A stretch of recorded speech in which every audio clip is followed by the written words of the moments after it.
I managed to convince you to talk with me. I know you turned down invitations from Good Morning Britain, refused Tucker Carlson, and many others. What made you change your mind and agree to do this podcast? Can you tell us more about yourself, who you are?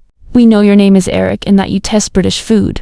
So apparently in 2026 we're getting powdered meat and potatoes in the UK. Just add boiling water. Welcome to the future. Don't laugh, you idiot. That's not even everything yet. They say they'll give us 5-star hotels, benefits, and tickets to the Premier League. Don't laugh, idiot. Sometimes I can predict the future. Hello, Britain! Yeah, my name's Eric. I crossed borders, survived bureaucracy, and now my biggest challenge is surviving beans on toast. And yes, you're right, I rejected many invitations that arrived by mail. I thought they were just debt collection letters about alimony from my ex-wife. So I never opened them, but you called me directly, and that's why I'm here. I heard about the story, actually. Your ex-wife gave me your number. I heard the relationship fell apart because she didn't read the ingredient labels. Is it true you spend more time reading food labels than most people spend reading their mortgage agreement? Yes, and honestly, the label is usually scarier. I'm honestly shocked that people today don't care about what they eat or what they inject into themselves at cosmetic clinics. But what shocks me the most is that they don't even want to know what they're feeding their own children. And let's not forget, manufacturers hide a lot, and there are many things they simply don't tell us on the labels. But today, we actually have help. Technologia.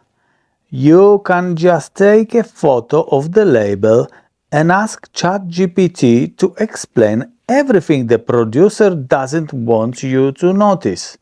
And everyone who cares about their health should be doing that. Everyone. Have you been watching that crazy immigrant guy again? Did you seriously throw all the Heinz cans away? Again? What am I supposed to eat now? Fresh air and sunshine? Apparently everything's toxic. Everything's deadly. Subscribing to that channel was the worst life decision I've ever made. It seems like you don't believe the world is a good place, and especially that England is the best example of it. Sure, our government makes mistakes sometimes, but it still loves its country and its citizens. Do you really trust cows more than the government? At least, cows don't lie about the ingredients. Yeah, you're right, I don't trust them. I don't believe that anything the government does is truly for our benefit. I think the level of lies and cynicism, especially when it comes to our health, is extremely high. Do you ever think about the future? Yeah, humans say they're the top of the food chain. Funny, last time I checked, they were eating horse meat in their lasagne. Give it time. One day we'll probably end up in a box too. Tesco lasagne, now powered by lions. High protein, wild flavor, may contain traces of zebra. Just look at the number of food and health scandals over the years. From things like lasagna made with the wrong meat, to products like Johnson & Johnson's baby powder that ended up containing asbestos. The list is huge. For me, it's simple. If someone lies to me once, I never trust them again.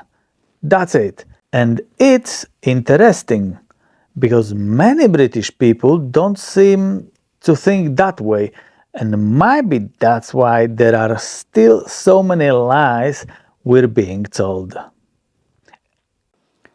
If your bank cheated you once and your money disappeared, would you trust them again? Probably not.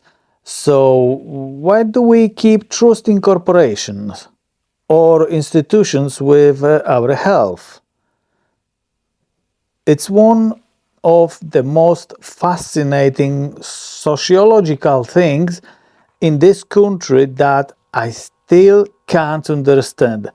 Maybe it's the education system teaching people not to question, not to dig deeper, just to blindly believe that whatever the teacher or the authority says must be true. I saw the episode where you showed that we were eating bugs without even realizing it. I still can't forget that Heinz can and the way you poured out that red sauce with the sausages. Honestly, it was kind of traumatic, especially because I used to buy it myself. Did you see what humans are doing now? They started eating bugs, actual bugs. First horses in lasagne. Now insects in burgers. At this rate, we're not even food anymore. What's next? Grass smoothies? Tree bark nuggets? We survived foxes for thousands of years. And now humans just gave up and started eating the garden.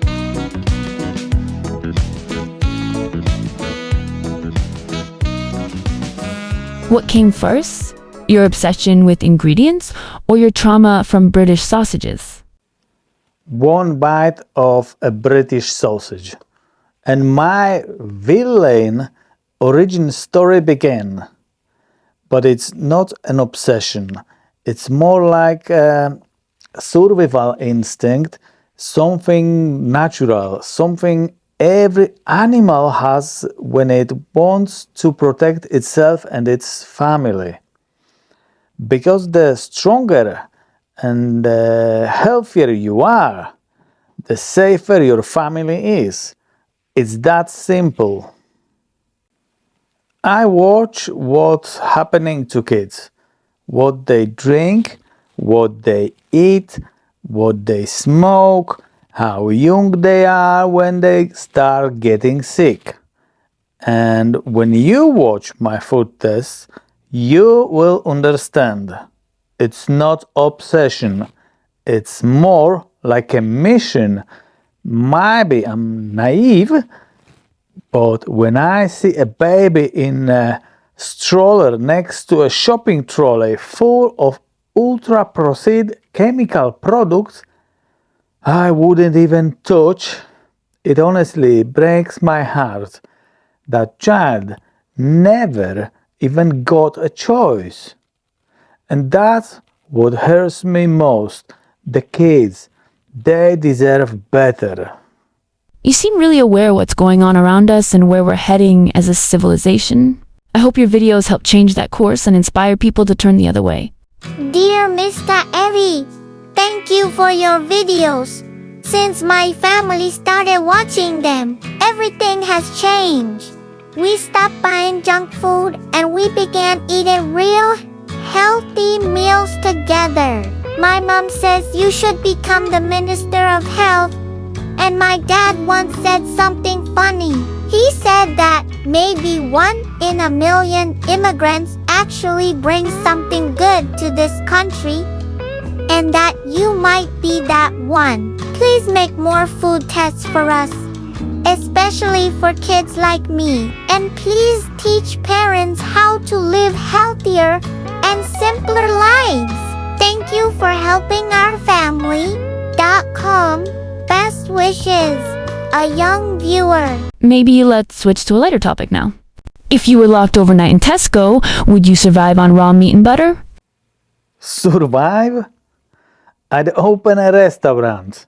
Honestly, if that ever happened, I'd probably head straight to alcohol section, turn on my phone, and film an alcohol test for you guys.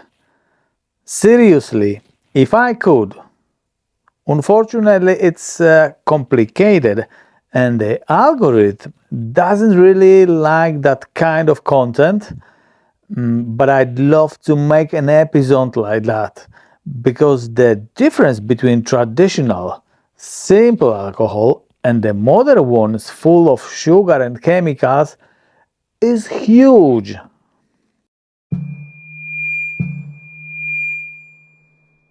Oh, I'd really love to see an episode like that someday.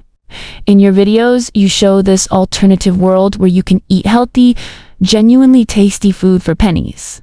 I don't think many people in this country think the way you do. Does your fridge contain more meat than an actual butcher shop? My fridge is basically a farm with Wi-Fi. Seriously, there is a lot of meat in there, but good meat, not the stuff you buy in plastic bags pumped full of chemicals. I'm talking about the kind of meat I show in my videos. Real food that proves you can eat healthy without spending a fortune. Like my recent episode where broth made from 2 pheasants cost less than £1 per meal. I don't just want to sound smart or act like someone food snob testing fancy products. I want to show people alternative how to can actually eat well, eat clean and still spend almost nothing. This influencer says he knows how to eat cheap. Mate, I haven't paid for food in 3 days. Maybe I'm the real guru. Should I start a channel? Dumpster Diet, powered by reality. Funny how evolution works. The lions still hunt. The chickens still peck the ground. And humans, the most advanced species, are checking supermarket bins for discounts.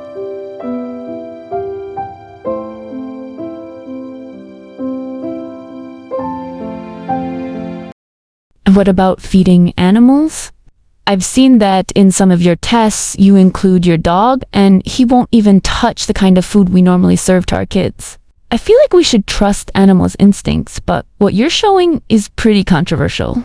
Do you read the ingredients even on toothpastes and dog food? Oh, yes. If I wouldn't eat it, why would my dog? Toothpaste, too. Absolutely.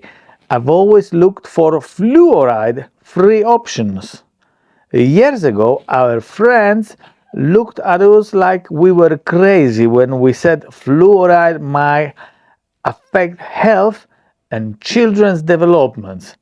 Now, there is a lot more debate and research around it, but no one's patting me on the back saying you were right. Still, I can see the result myself. When your 13-year-old son gets invited to a university in Leeds, you know something you're doing must be working. And as for the dog, he actually helps me film sometimes. His instincts never fail.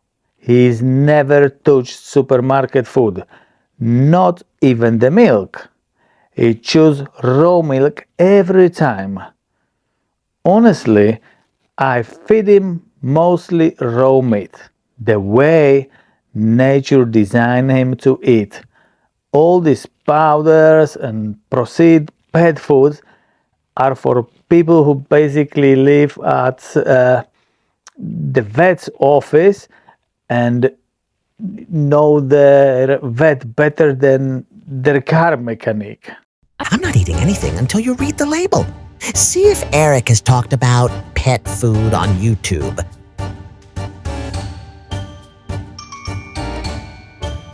I've noticed some pretty harsh comments under your meat tests on TikTok.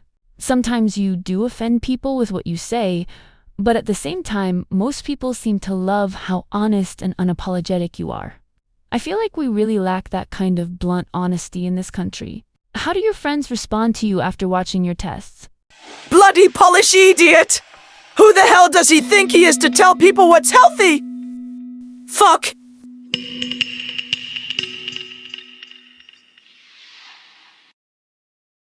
How many people stopped inviting you to dinner after you explained what's inside their nuggets? Too many. Truth ruins friendship. But honestly, the people who seem to appreciate knowing me the most are our customers. especially young moms who buy our products. They order our jars made with natural ingredients, rock salt, and mineral water, things they feel safe giving to their kids without worrying about chemicals or additives.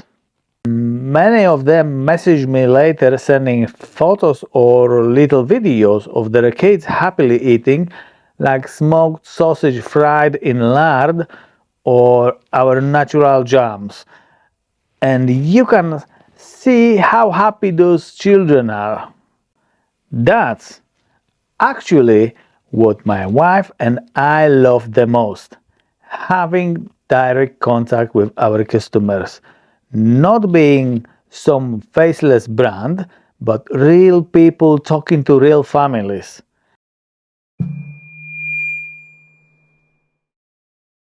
I guess, like all of us, you probably have moments when you'd happily eat a bag of crisps, drink a Coke, have a burger with melted cheese, or grab a pizza, right? Have you ever eaten microwave food without feeling guilty? I'd feel less guilty robbing a bank.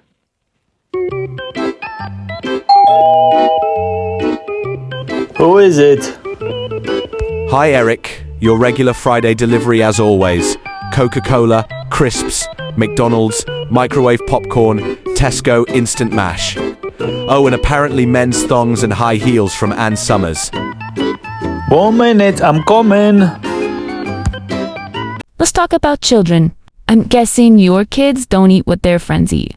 Does having that knowledge make them look different or weird when they say no to Coke or McDonald's? Do your kids know more about nutrition than the average NHS dietitian? Oh, my kids read labels for fun. That should answer your question. And if you're asking what I really think about NHS dietitians, I'm not going to say. At least not in the first podcast. Maybe not even the next one. Maybe we should save that conversation for Patreon subscribers only, where we can speak freely and say what we actually think without censorship. Let's not annoy the YouTube algorithm too much. Find out who's subscribed to his channel and confiscate their phones. What am I supposed to tell our patients? They said they're not going to eat because Eric told them everything we give them is poison. Fuck. Let's talk about your products, especially the jars and candy goods. I know some Premier League players are among your customers, and honestly, there's no better endorsement for healthy food than that. But today, I want to focus on your fermented products. Do you have more fermented jars at home than normal food? Visitors think I'm either a genius or preparing for the apocalypse.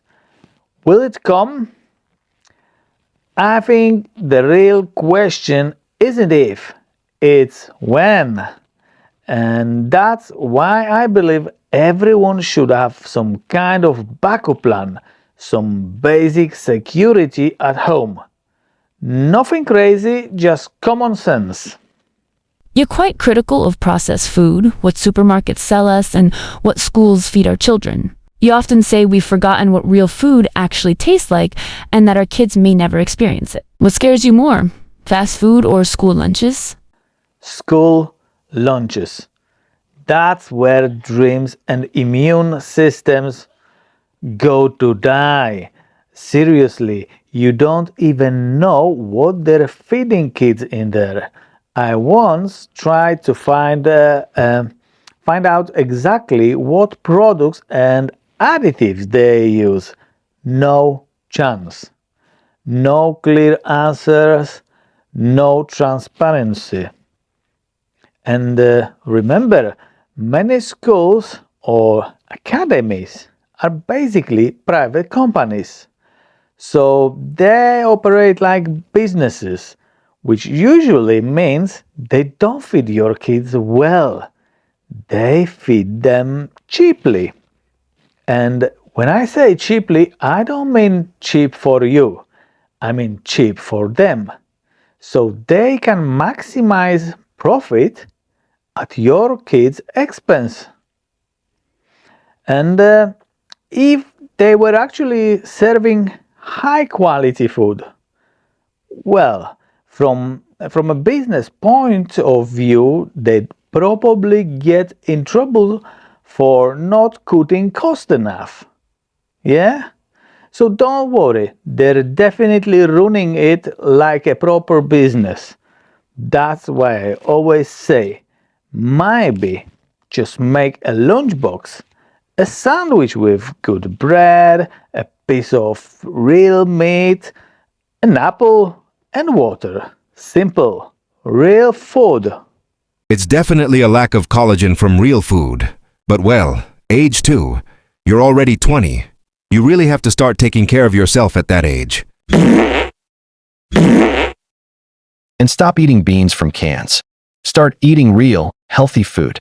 I feel like in this country we're conditioned to think that anything sold in plastic packaging is safe and healthy, while food that comes straight from nature, wild mushrooms, berries, and everything else is seen as risky or harmful. That's what we're taught at school. Do you trust mushrooms from the forest more than supermarket meals? Yes, at least the forest didn't add 27 numbers. On my channel, I show how to make natural remedies from mushrooms, teas, extracts, even simple homemade medicines. Right now, I'm drinking birch polypore tea, and honestly, I recommend everyone try it. You can find it on my channel and learn more for yourself. The jars are sealed, the roots crushed. The old glass remembers every remedy we ever made. Bone dust, wild herbs, fermented honey, recipes older than cities, older than kings. Everything is ready. Now we wait for Eric, because he's the only one who still knows how to turn food into medicine and medicine into life.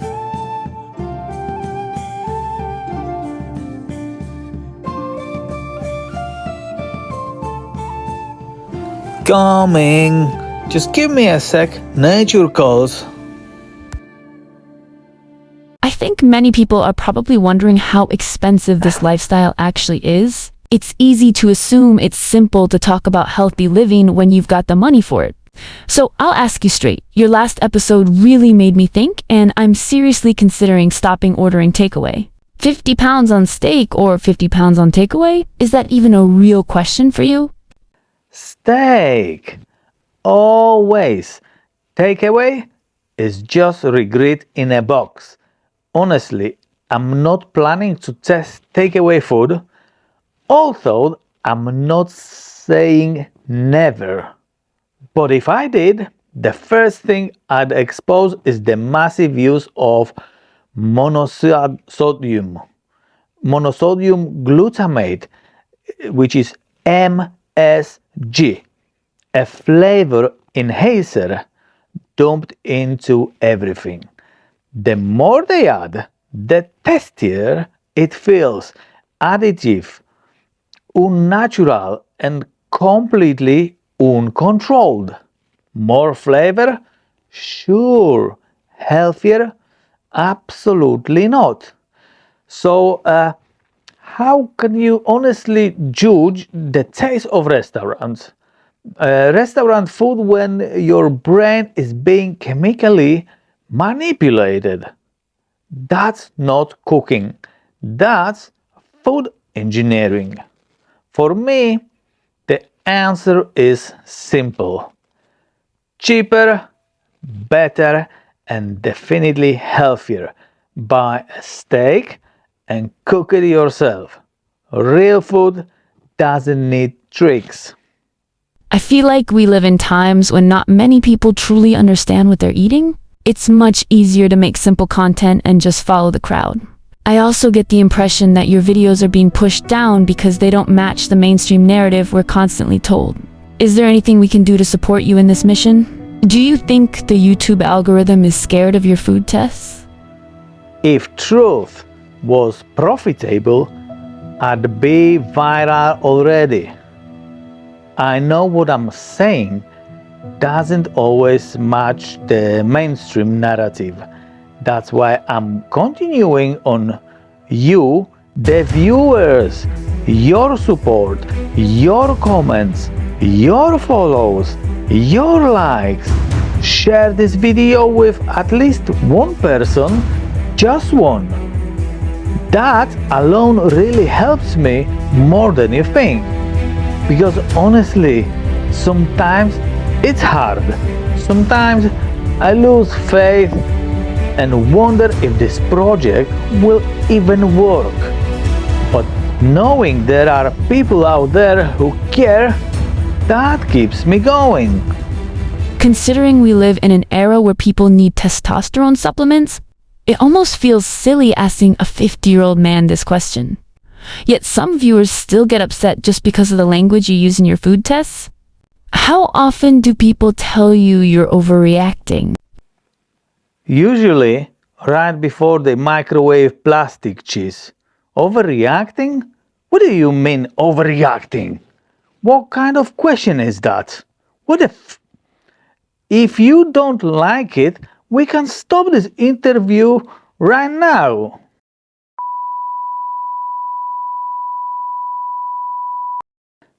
Honestly, these days, anyone can be called rude, racist, or a hater, just for having an opinion. The definitions keep changing. Everything offends someone. It's like society got softer overnight.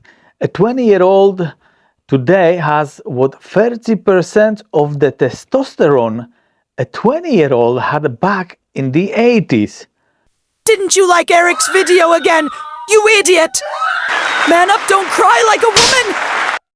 Why? Yeah, might be that answer is also for Patreon subscribers only. Does your hobby still allow you to enjoy going to the shop casually, just like the rest of us? Can you walk through a supermarket without giving a lecture about chemicals in food? No, it's a public service. Honestly, I only recently started shopping in supermarkets because I'm testing the food for my channel. But after what I've seen and read on these labels, I'm pretty sure I won't run out of work for next 10 years. I watched one episode where you serve raw beef to your son for dinner. For many people, that's more shocking than completely reversing the food pyramid in America. Are you actually trying to turn everything we've been taught about food in the UK on its head? Do you really feed your kids steak tartare? Or is that just for internet shock value? Tartar, darling, tartar. You need to fix your pronunciation. What has the world come to if I now have to teach people how to pronounce food as well? Tatar. Tatar. Tatar. Real food isn't shocking. Nuggets are. My kids are amazing athletes. My daughter is a trampoline Yorkshire champion, and my son plays for Manchester City. So if anyone wants to convince me that a can of Heinz, fish finger, school meals, or McDonald's is somehow healthier, you're welcome to try. Let's have that discussion. Actually, I did a poll recently. I asked my viewers, steak tartare or McDonald's? McDonald's won. No oil, no table salt, no tap water, no processed food. You call bread poison and you say places like McDonald's, Grangs, and KFC are basically self-poisoning. No Coke, no biscuits, no sweets. That's pretty extreme for most people. Do you even eat anything normal? Yes, real food. Kids come to the kitchen. Dinner's ready.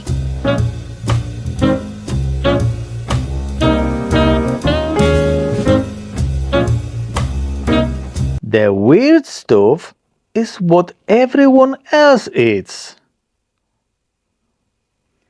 I'd always choose real food, something that actually comes from nature, but clearly a lot of people think differently.